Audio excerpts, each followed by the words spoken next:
Sa mga katik vloggers, mga subscribers, bago tsaka luma, mga supporters, mga dumaan, dumalaw at bumisita sa channel, lahat ng mga viewers, secret viewers at silent viewers, magandang araw.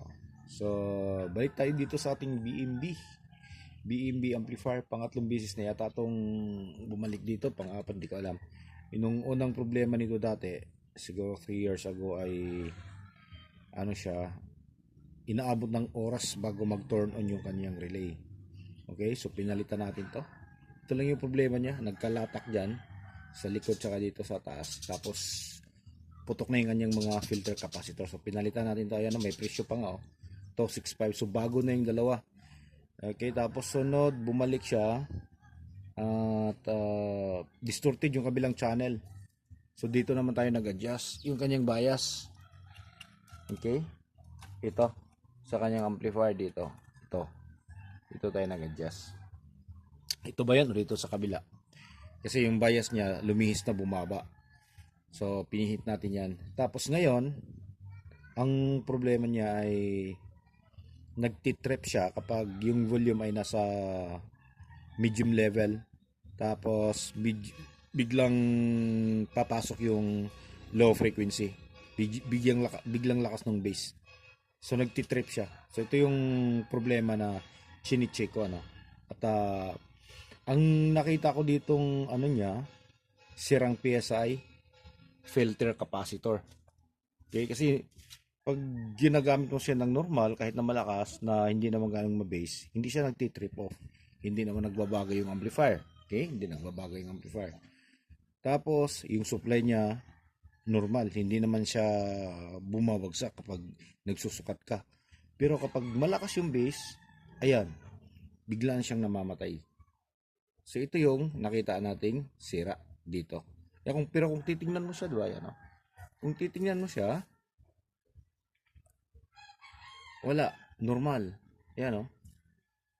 Normal na normal siya tingnan. So paano natin na-confirm?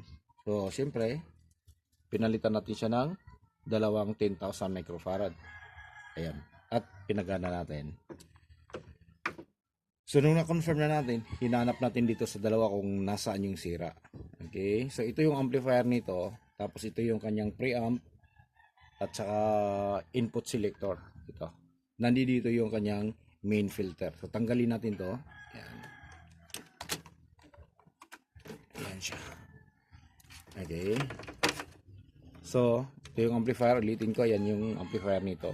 So, paano natin nalalaman na ito alin dito yung may tama? Kapag sinukat mo to, pareho, nasa 9,000 microfarad yung dalawa. Pero paano natin na pinpoint na may isa dito na sira? Okay? So, yan, o. Okay? Pag ginyanyan mo siya, normal na normal yan. Pero itong isa, ano, sumasayaw, yan, o. Yan. Yan. So kung ganyan lang sa biglang tingin, wala kang makita. Pero kung sisipatin mo talaga siya ng maigi, meron na pala siyang parang ano, kung nasa maliwanag ka, meron na kunting bukol dito sa gitna. Yan, kaya pag ganyan mo siya, yan, hindi na siya nakadiretso, hindi na siya nakalapat ng maigi. Kasi bukol na pala yung pinaka-sentro niya. Bumuka na yan. Hindi katulad dito, ayan, oh. Okay? Yan, oh. Ito, ala. Yan, medyo bangungot na to kapag ganitong mga problema. Kasi pag titest mo, tama yung kanyang capacitance, tsaka sa biglang tingin, walang problema. Hindi naman umalsa dito sa ilalim mo. Pati dito, parang wala lang eh. Pero may kunting ano pala siya. May kunting umbok pala siya dito. Kaya kapag ginanyan mo siya sa flat surface, ayan. Ayan. Okay? Diyan mo malalaman na hindi na pala siya naka-flat. May umbok na pala sa pinakaano niya, pinakagitna niya. Okay? So sana ay makakatulong 'to, no, sa mga ganitong problema. So hanggang dito na lang, nag-update lang tayo at Merry Christmas po sa lahat.